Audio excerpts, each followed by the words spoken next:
Everyone, जैसे कि आप सब देख रहे हो, आज मैं श्री कृष्ण जी की पेंटिंग बनाऊंगी, वो भी एक्रेलिक कलर के साथ। बहुत ही दिल से बनाने की कोशिश कर रही हूँ। मैं सब पेंटिंग दिल से ही बनाती हूँ, सभी बनाते हैं दिल से यार, और आज कुछ ज़्यादा ही दिल से बना रही हूँ क्योंकि ये कृष्णा जी की पेंटिंग है, सबके दिल के बहुत करीब है। सो आई होप कि आप लोगों को अच्छा लगे तो लाइक करना बिल्कुल भी मत भूलिए। एंड जल्द ही मिलेंगे नेक्स्ट वीडियो में। आप वीडियो को एंड तक देखना बिल्कुल भी मत भूलना, ठीक है। और इस चैनल पर नए हैं तो सब्सक्राइब कर दीजिए।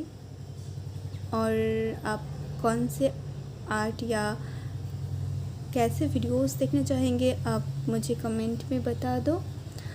और जल्दी मिलेंगे नेक्स्ट वीडियो में, तब तक के लिए टेक केयर।